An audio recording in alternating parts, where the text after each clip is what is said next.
Mr. President. Good afternoon. Dear Tim, I feel very privileged to have this interview with you.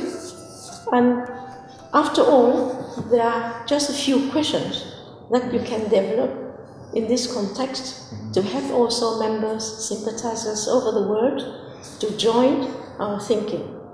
Now, the first question I would ask you is that sometimes people confuse theosophy with the Theosophical Society. And of course, we are the main house to host Theosophy, and for which we are very pleased and very proud in a way. But certainly there are more. Would you say something about it? And if it is a continuity, then please continue to develop Adyar, our home. I think it's an important point to make a distinction between the organization and the inspiration for that organization. I think very often people somehow have difficulty separating the two. Obviously, Theosophy is this ageless wisdom that has been in existence throughout all time, but which has taken a particular form in our recent history. And out of that particular way in which it has been presented,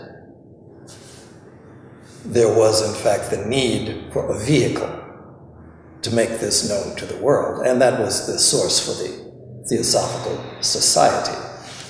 The Theosophical Society is, although it has come into existence to serve a specific purpose, it is in fact a form, an organization, in exactly the same way that a church, a business, a family is a particular form.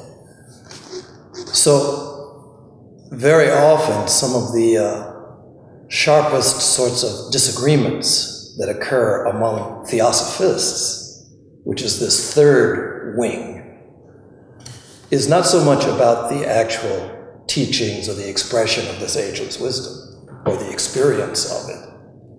But it comes about in areas related to how it is we're performing in either administering the society or in directing its activities. So, to someone to whom those distinctions are clear, it makes it much easier to be effective in expressing Theosophy. It's an opportunity. Why do you call it third wing? Well, what I talk about the third wing is the Theosophists. You have Theosophy, you have Theosophical Society, you have its membership. The third element of the whole set. And its membership is this, is really, Theosophy came into being for humanity as a whole. The Theosophical Society came into being as a vehicle to express the Theosophists. We really come to this to work for the society whose goal it is. So we have, it's very easy to get a split vision. The three elements should be in the scope. Okay. And also the problem becomes that for many of us, as much as we have high ideals, the deepest problems we encounter are with each other. Because the fact of the matter is we're also, we are people who are trying.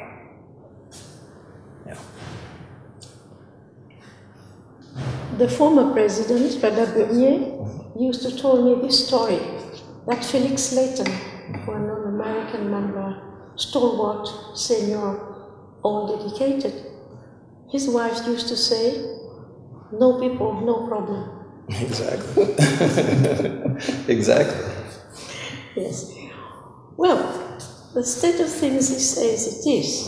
Of course, we are trying to do whatever we can, meaning we are trying to do the best. Trying to do the best to give an impulse to our house, to the mind of Theosophists. It is for sure. I think that all of us will agree about it. Now, can you talk about Adyar? the center, the international center, many aspects of the work, so that also our friends who will be watching us would be aware of the main aspects to be met in priority, and then of course there's a continuity in everything. Honestly, I think that Adyar, our international headquarters, its establishment was something that made the future growth of the Theosophical Society possible. As everyone knows, the Theosophical Society's history, it began in New York City in 1875, began in America. And to the Americans of the time, it was interesting, the books sold well, but in terms of the actual Theosophical movement, it was not flourishing. But it was only when Blavatsky and Olcott picked up and moved to India that somehow or another they found the place for this movement to grow and then spread across the world. In the establishing of an actual physical center at Adyar, it was something that gave a very strong point of focus. Also, anyone who goes to Adyar will see the sign that Annie Besant spoke about of Adyar as the master's home. And really it was a place where many of the things that gave an impulse to the expansion of the Theosophical wisdom and to the conviction of its members that this was a reality that was beyond just some human creation, centered in this place. And so as a result of that, it was something that allowed the society to grow out from this stable center. Is the banyan? Yeah, it was the banyan tree, and the many roots dropped down. Yes, and taking around turn to be a banyan tree. That's right. Yes. So it's very important in that respect. And so this has been the history of it. So we find ourselves now in 2014, and the world outside of Adyar has changed enormously. Enormously. It is not anything like the time of the 1880s when this was the case. And yet to some degree, as is the nature of any institution, institutions often exist to preserve their function.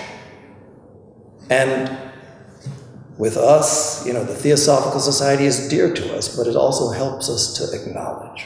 I have a daughter, for instance. It does me no good not to acknowledge that she has a certain learning disability. So because of that acknowledgement, she's been able to work with it and overcome it. With our Theosophical Society, we have to recognize also certain things. And one of those things is that in many ways, during Blavatsky's time, she was able to reach out, to touch the world, and to move the world. Yes. By using every means that was available. Definitely. At that time, it was the newspaper, the magazine, the written word. 2014 is not 1875. No. And I can only imagine. Blavatsky, they say she would sit in the mornings until late at night. She would have a pen and a paper and she would just be writing. I can only imagine her impact if she had a computer and an internet. And do you think she wouldn't be using it? I can't imagine. Oh, I would imagine more. I would imagine that there is a telepathic communication, so that there's no means will be needed. But of course, it is a further future. Well, no, even then telepathy was possible. Yeah, anyhow, the we paper have was to needed. adapt our possibilities to work, so that the society should be served in their own time and not in the past. Yeah. Of course, one cannot ignore the past, because the one who ignores the past will not have any future. No, that's correct. It is It is a fact. So, respecting the past is one thing, but respecting the past by keeping all the old forms is called fanaticism. Would you agree with that? Well, it's not an effective approach. We keep the spirit, but we leave out the forms. Yes, this is our future. And you have to acknowledge, I would be silly to think that forms are irrelevant, because they are relevant. Part of the main way we relate to the world is through the forms we see and we create. They have great value. And also a lot of the way we relate to the world is through the specific sorts of cultures that these forms have been trained in. And as a global society, you have a Brazilian culture, you have an American culture, you have an Indian culture. All of those things have to be acknowledged, understood, and respected. And so part of what we have to do is not, suddenly this becomes a European-centered approach to the current day.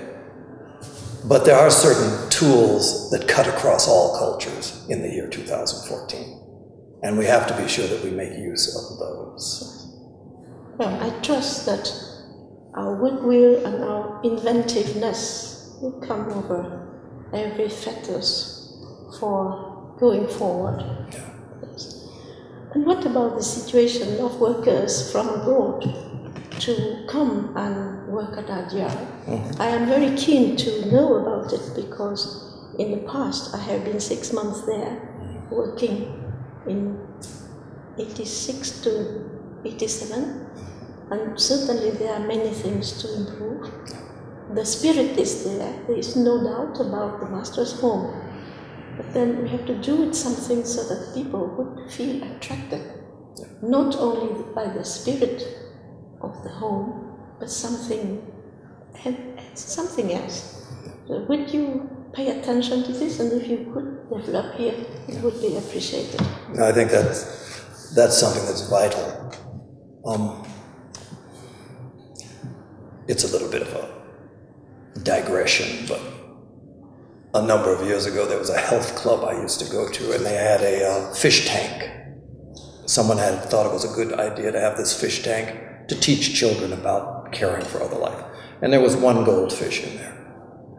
Whoever it was that had brought that fish tank had left, and no one else was maintaining it. So when I got there, this particular day, I see the fish tank. The fish is swimming very slowly, but you can barely see it because it's completely green, where algae has grown up inside of there. Part of what we have to do, where there is a flow of energy, in the case of the fish tank, if there was a flow of some sort of different water coming through, it could not stagnate. With our Theosophical Society, as a global organization, there is not sufficient global participation in its international headquarters. Yes. And so what I would like to do is to have that flow. Flowing up of things. Flowing of people. Really what I'm talking about here is people who have a commitment to this wisdom and to making it, providing it to the rest of the world through its international center. So to create those situations that will allow for people to come, to do meaningful work on behalf of the place, and to flow through. Some people will flow through and will stay. Some people, they can come for a month, 2 months. But to be able to organize those sorts of things, because then it becomes alive. We had the wonderful talk today in the conference. If we were to think of ourselves as just the cells that are currently alive in this body, within a certain amount of time, if this is all we have and there's no new life, 7 years, every single one of them is dead and gone. Probably before. Yeah, but well, before that happens, of course. 20 billion will die today. So, similarly, we have to have this flow of people, of ideas, of energy. Conviction. Yeah, and of a variety of cultures. And love. Love for the cause, Exactly. love for the center, love for the work. It may be. I mean, just the way conditions work in the world today, there are only so many people who are able to say, I'm going to leave my previous life behind, I'm going to leave my job and dedicate myself to working for next to nothing at Adya. There are very, very few people in that situation. Still there is. It does exist. So we acknowledge that. Those who can, we provide for that. But for the others, to be able to give expression to the sort of inner longing to connect, we have to provide for that. And so I think that this is all a matter of paradigm. If we decide to do something here, then everything will settle down with coherence and logics to get it done. Yeah, exactly. But this level is needed to decide there. Exactly. My particular way of experiencing the world has convinced me that where there is energy, then the forms necessary to express it are attracted to that. So, projects begun without a certainty about how they will be concluded, that's no reason to not begin the project. Absolutely. And what we'll find is that many projects that will be started will be thrown to the side. Absolutely. It won't work. I think that this still on the level of paradigm, the concepts should be very clear. And all the rest will follow. And of course, before the concept, the motivation. Yeah, absolutely. Yeah. This is, we are learning all for that. Really, I have much trust towards this future, which is now, the future is now on the making of it. Yeah. I trust on this own handling, and this is why I would like to ask you to develop so that people should know about this, that all those are. It is very, very important, so that the general landscape should be seen, even in a folky way with some people, but still it is there. And at some time, it will be becoming clearer, and it will drop on the material field. Well, you wish to say something more about the centers over the world? Well, apart from Agra, which is the international center, you have Wheaton, you have more. If you can say it so that people could also know about this. Well, in the Theosophical Society, of course, we have national sections in 50 nations around the world. We have activity in more than 70 nations around the world. So it's not something that's just India-centric. And we have very highly functioning sections in various places around the world. So that's something that part of what I think we need to do going forward is to create some sort of stronger connections. There are obvious sorts of linking grounds, such as what you find here in Europe. The whole European Union concept is something that I think it existed within the Theosophical Society before it existed within Europe. Yes. Where the linking of the European sections of the Theosophical Society. Brother Bhaja had a very clear idea about this, that we should start things on the conceptual level inside the society, Theosophic Society, and when it is mature, it will drop in the material world. Yeah. Yes. And so the European Union is a poor imitation. They still fight out to have a form of government. Of the Theosophical Society. But we have similar things in the Indo-Pacific region, where you have countries that are widely dispersed in terms of distance. You have it in the Americas, Inter-American Federation that goes from the tip of Argentina all the way up to Canada. And these are organizations whose focus is really to bring about a cooperative activity among groups that otherwise might be dispersed. The key word is cooperation. That's right. And that's something that, quite frankly, we're still learning that. Absolutely. We're still learning how to cooperate with each other. And so it's a wonderful ground to provide these places where we can get it wrong and get it right. Start again if we get wrong. Yeah. It is it is inevitable for us to start again if we make mistakes. Yeah. And it's inevitable that we will make mistakes. So we are not compelled to, but very likely we do. Somehow I think our stage of development does compel us to.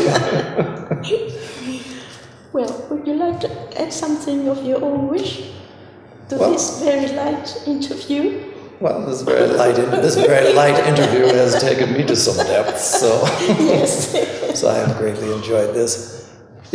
Beyond that, I think the Theosophical Society is a very healthy organization. For me, obviously there are many very prominent challenges, many of which I am still in the process of learning about. In April, we're in the month of July. Oh, actually today we're in the month of August. Yes. April, just for 2 days. Yeah. In April is when I first became officially elected as president. So in these past 3 months, it's been something of a learning experience. And part of what you learn first is the area of difficulties and challenges. We grow with the difficulties. Yeah. But of course, along with that comes the opportunities. And so I think what has really become very, very apparent to me is that in terms of our major theosophical resource, which is the people who are involved in connecting themselves to this wisdom, that we're quite rich. And out of that, it's completely my expectation that something is going to appear. My role, I think, will be to try to create an environment to make this possible. The actual thing that appears is something that is utterly unknown to me. You make things manifested. Well, yes. Yeah. It is in the philosophical term. Yeah. Yeah. And we have the power of doing this. Yeah. But I would just slightly say it a little bit differently in that it's not something that I expect in any way to make manifest. I think my role is much like the role of anybody who tries to plant a seed in the ground. I have no determination over what that grows into. The choices of the seeds and the choices of providing the methods that allow it to grow. And that's pretty much the way that I am. Yes. And that main thing is completely involved in our people. And, because that's not enough, the fact that the Theosophical Society was not founded by any person. No. And its wisdom that we call theosophy was not the development of any person. But what has allowed it to prosper and to take root in the world has been that there have been individuals who have been able to, at least for moments of time, allow this personal tendency to want to try and control the world to step aside and actually allow themselves to be influenced by something that's much greater. This is trust. It's that's trust. Great. Yeah. Yes, and this is very important that you bring about for this, the trust. Yes. And there's no cooperation possible if there's no trust. Yeah, absolutely. Very important. Thank you very much. Thank you, Kim.